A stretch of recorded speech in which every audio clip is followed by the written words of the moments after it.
Mount Shasta isn't the tallest mountain in California, but it is by far the most stunning. And it's just 15 minutes off the Interstate 5. I mean, that's a huge part of the appeal, but also the root of the problem.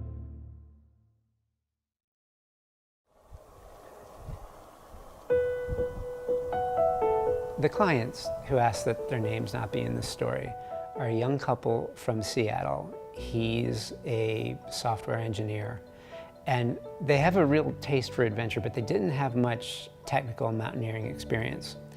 So they did what so many people are doing these days. They hired a professional guide service to help them up the mountain. The guide that was assigned to them was this woman named Jillian Webster. She had grown up in a really avidly outdoorsy family in Thousand Oaks. She's from California, and had spent her 20s doing what so many people in this industry do. They worked seasonal jobs. She was a ski instructor. She was a ski patroller. And it was all done to, finance her adventurous life. They had a great time at first. They climbed up the mountain. They put on their crampons when it got really steep. They roped together, and they were doing fine. But what they didn't know was that at the worst place, at the very steepest part of that climb, was a layer of incredibly hard, incredibly slick ice, probably left over from that storm the day before. And that section of ice is what did them in.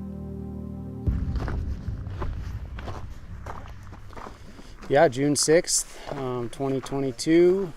It was a Monday, and that weekend, Saturday, Sunday, we had a little storm come through.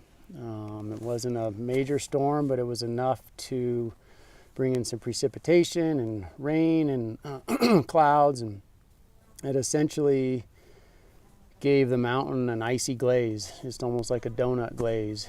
And we had 4 incidents within about a 24-hour period of people slipping and falling. Come on up, bring your group up. We'll regroup. And Nick Myers is the lead climbing ranger for the U.S. Forest Service on Mount Shasta. He's involved in essentially all of the rescues, and there's about a dozen a year. I've worked on Mount Shasta as a climbing ranger for 20 years. We see people fall in the gulch every season. Never have I seen anybody slide that far, and I think it was a testament just to the extremely icy conditions that day. The detail of who slipped first is still unclear. Official documents are unclear on it, people's memories are unclear on it, but the survivor who spoke to me remembers very vividly being yanked off his feet, his head slamming into the ice, and he was desperately trying to do the thing he had just learned like a day before, this technique of arresting yourself. The idea when you start to fall is you get your ice axe under your chest immediately and put all your weight into it, and you're trying to dig this long pick into the ice to arrest, what's called self-arrest, to save yourself. The thing is, you practice this at very low angle terrain where everything's kind of soft and everything's kind of safe, and the thought of dying is not in your mind. When it really happens, it happens so fast. I've never seen anybody fall that far. We were scratching our heads like, where are they and how'd they get that hurt in that location? They fell more than 2,000 feet, about a mile, in what must have been a minute. They were in really rough shape. It was a nightmarish scene. His partner, she had a leg fracture as well, and then dramatic facial trauma and just road rash all over. One of them was so horrifically injured that his ankle was just pointing the wrong way. And the guide, the very experienced young woman they had paid to get them safely up this mountain, she looked the best of all of them. Her helmet was broken, and she had a slight abrasion over her left eye, but she otherwise looked okay. But those were the signs of the horrendous head injury she'd suffered. And then her heart stopped. She was 32 years old. And there are times in mountaineering where one must not fall. think people need to understand that in certain cases, and that was certainly the case on June 6th. You know, once you get going fast, it's hard to stop no matter what. We're just casually here on top of Mount Shasta. It is incredible up here. There's a whole variety of people who climb Mount Shasta, incredibly experienced mountaineers.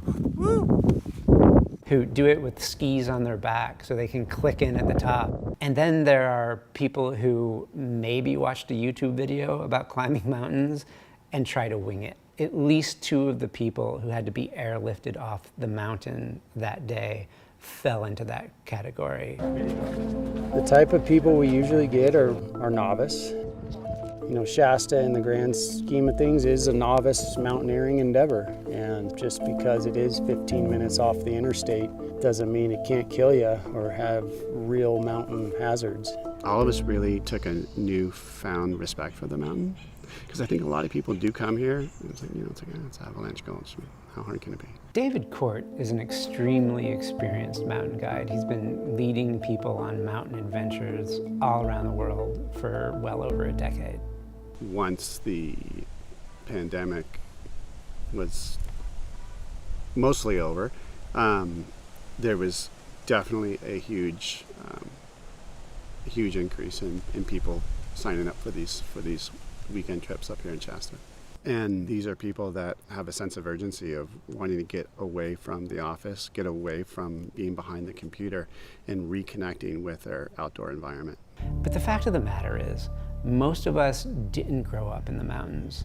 So people are inevitably tempted to hire guides. It means taking people to places they could never go on their own. And that's dangerous. I was on the mountain that weekend with some clients.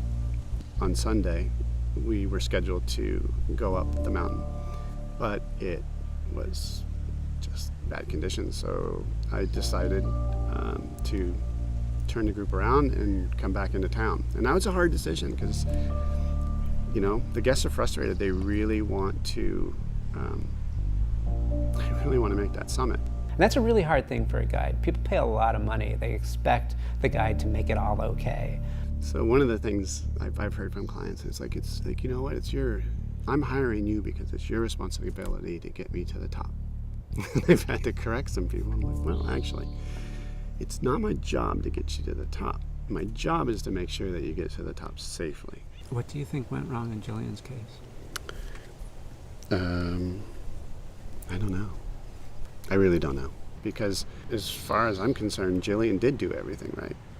And accidents happen. And I think that really had an impact on all of us that, you know, oh my God, it can happen.